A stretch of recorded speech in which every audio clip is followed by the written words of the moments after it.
We've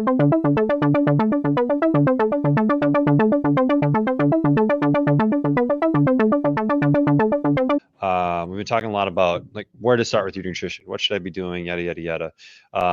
And so I think So far.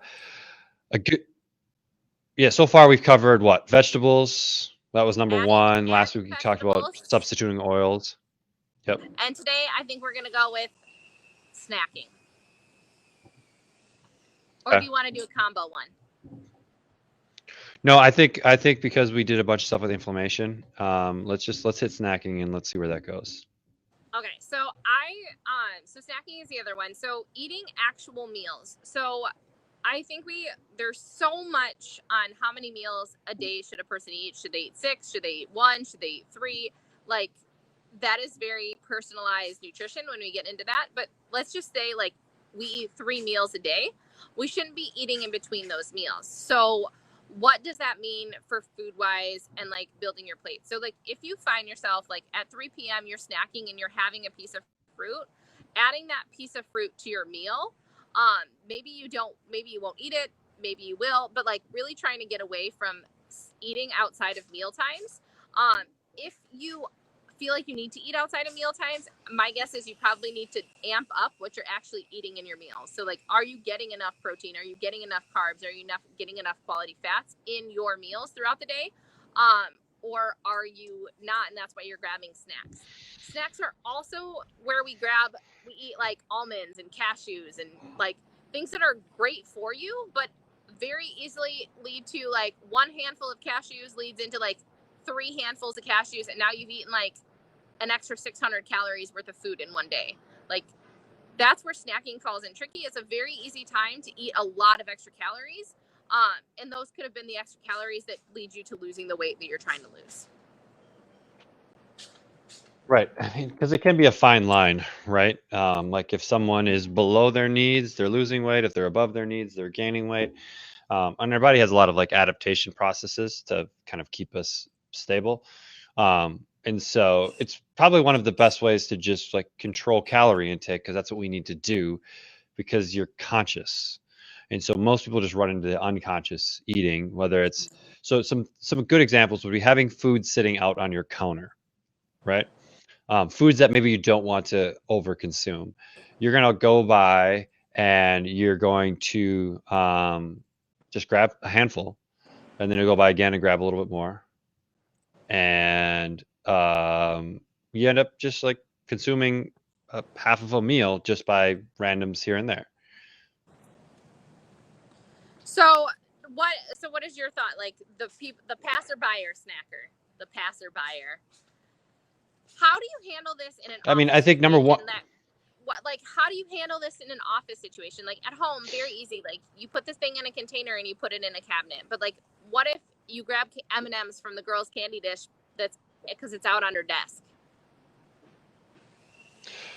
Yeah, and so I mean that's a challenge, right? When we move into more of an office setting or things like that, maybe it is taking a different route sometimes. Like so, if you always go to your desk and you pass through the break room or whatever, and you have trouble saying no, then find a different route. Maybe if that's a person you talk to, you have them come to your desk rather than you go to their desk. It's just finding ways to make it because it's a whole like out of sight, out of mind thing, right? And so the less you have to like say no to, the better.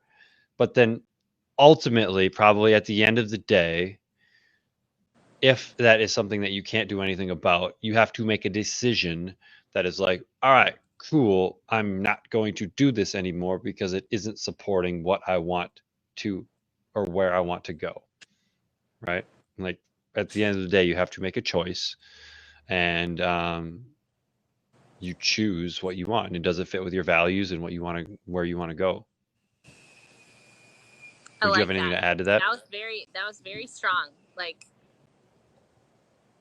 making the decision before you're even in the situation that keeps you going versus like in the situation not thinking about it, like knowing that it's going to be something you're going to have to choose to do and already making that choice. And again, it's looking at these everyday things, right? They're the things we run into. Most people's lives are the exact same every single day, or like within 90% of the same thing every day, right? We typically go to the same places. We see a lot of the same people. We have the same routines. And so really honing in on that stuff and trying to optimize that rather than getting so bent out of shape about the birthday party that happens once a year, or the holiday party, or whatever, like whatever once in a while. So like I feel like sometimes we get so focused because like that's just how our brain works, right? We think about things either in a recency type, like what happened most frequently, or I should say most frequently, the things that have happened most recently, or these kind of like bigger events that just like stick out, right?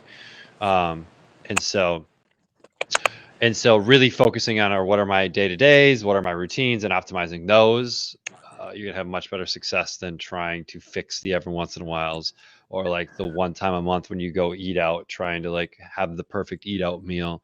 Like who cares? Eat whatever you want, fix your daily routines, and you're gonna be way more successful. So just some That's really, thoughts. so we were talking about snacking. Now I feel like we should be talking about daily routines. I mean, it all fits into it, right? It's like look at what I currently do right now on a consistent basis. And is what I'm doing right now serving the person that I want to be in the future? Or is it leading me towards the person? Because I have this like vision of what I want myself to be in the future. Like we all have this vision of ourselves, right? And so are the things that I'm doing now support that vision, or are they detracting from it, or the opposite of that? And then I have to decide whether that vision of who I want to be is actually who I want to be. And maybe that's just like a nice thing, like, oh, I would like to be like that, and that would be awesome if I was like that, but I don't actually want to be like that, like, or I don't want to actually do the things I need to do in order to be that, to an extent. And so I mean that gets a little like meta, but like I don't know. So for the person that's the snacker, the PM snacker, because the PM snacker isn't going to be the walker, but like walking into the kitchen and like grab what's on the counter. They're like actively making the choice Yeah, to yeah, snack. yep. What are your kind of go-to tips for that?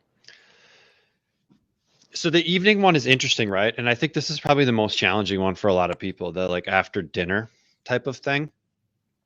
um And so one thing that I've found to be pretty effective is movement. And so whether that's going for a walk after dinner or doing some sort of movement, and there's a couple things here.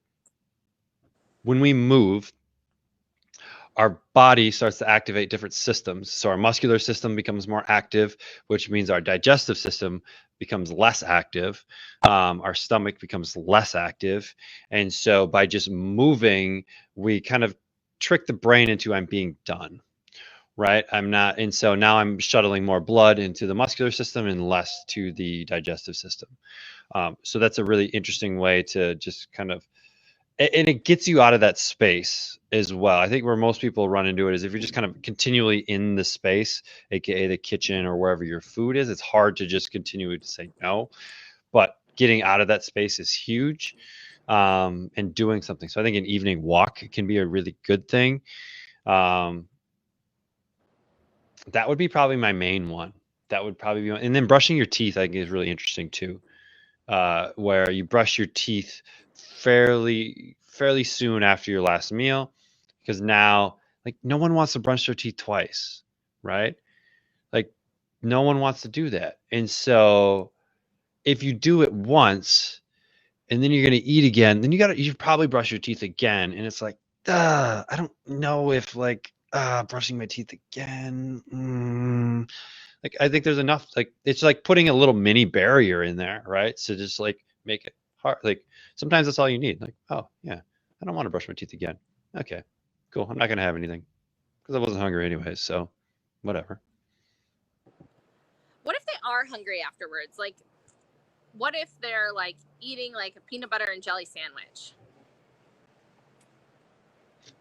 well, number one, like a peanut butter and jelly sandwich is going to be like a 500 calorie like bomb. Like that's a meal, right? Like Yeah. peanut butter is like extremely calorically dense, and then you put it on 2 slices of bread, and now we're probably at 400 calories. You put some jelly on, even just like a tablespoon of jelly, we're probably dealing with another 100. Peggy wrote in about chewing gum. I think gum is another really interesting one. So here's the interesting thing with gum is like I think it can be beneficial from like a sweet standpoint. Like it can give you a little bit of sweetness, but it activates your salivary glands because you're chewing it, which is also kind of still connected to like the whole like eating process. And so that would be my thinking on it. I would probably just have someone experiment and see if it's helpful for them. But uh, yeah, I mean, we want to try and like stop the eating process, right? We want to like be done. And like we don't live in a world anymore where like the animal was finished and we have no more food until we go hunt for the next animal or go forage for the next set of berries. Like we can just like open the fridge and like everything we want to eat is there. I don't know. What's your thoughts on the gum thing? I'm kind of like there's just other stuff in gum. Like it still sends the trigger. Like what does it do to other like food hormones? I just don't know if there's enough research for me to be like yay or nay. Like I think maybe try it for yourself. Does that work for you? Does it not? I just think there's got to be a better situation. Like why are you grabbing? Why do you think you need the gum anyways? Like truthfully, it might not even be that great for your jaw. So like, is it really good? That is way deeper than you probably wanted me to go. But like, I just think you're snacking at a specific time. It's a habit, and it's probably something that goes back further in your life. So you need to replace that habit. After dinner, I do this. So we've talked about like one thing triggers another thing. Like after dinner, I do the dishes and then I go for a walk. Like what one event trigger the next one. After dinner, I work on whatever project you're doing. After dinner, I watch TV, and I just don't eat when I watch TV. Like after dinner, I read a book. Like those are all things that like you can't be eating while you're doing them. So like giving yourself activities that you don't eat and do. And you can watch TV and not eat. Like it is possible. Maybe you learn to knit while you watch TV, so then your hands are busy while you're doing it. Yeah, I mean, I think those are good. Sorry. Keep going. The other thing Do is your like thing. Do your thing. the thing that you eat after supper maybe shouldn't be in your house, which can be a very hard thing. Like if you're going for something specifically every night after dinner, maybe that shouldn't be the thing that's in the house anymore. Yeah, so that's interesting, right? And so I like the framing on that, in that you can have it, but it's just not here, right?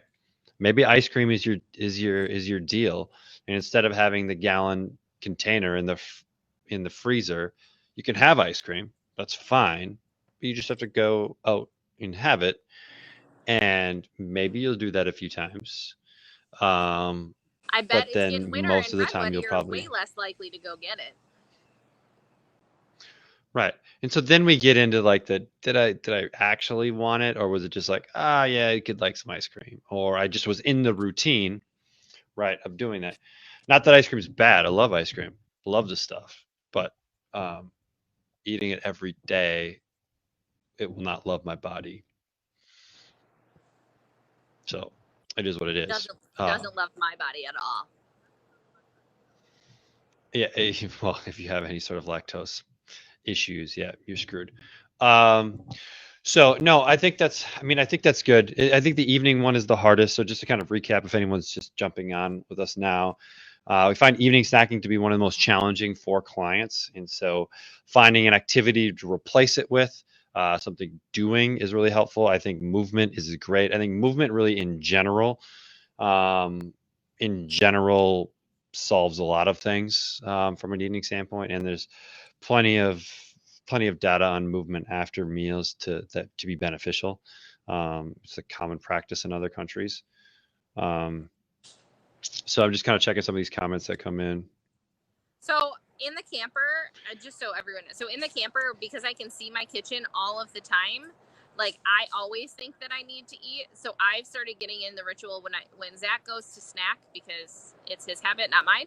I make a cup of tea and I have a cup of tea, so he's having something to eat and I just have a cup of tea with that, and that usually works for me. And you can do like, they have pumpkin spice flavored tea, they have apple cider flavored tea. Like you could do something like sweet, like, and still have that ritual of having something too. Yeah, tea is really interesting, and I think that's a good substitute as well. And then playing with it to find something that satisfies whatever thing that you're trying to satisfy, right? Because that's another thing to remember too with our behaviors. Our behaviors are satisfying something.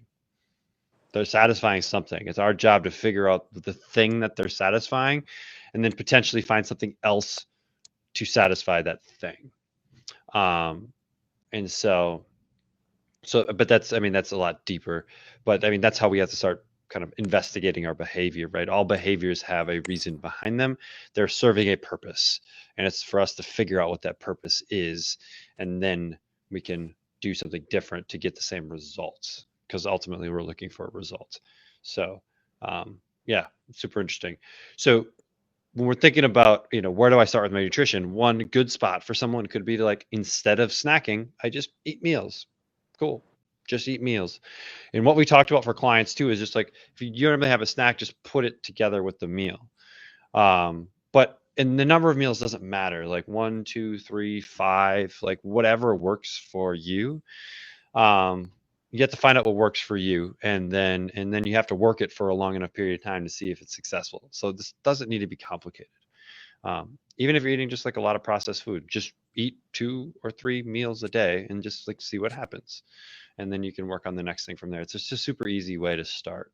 Just like make the goal of not snacking for 2 weeks.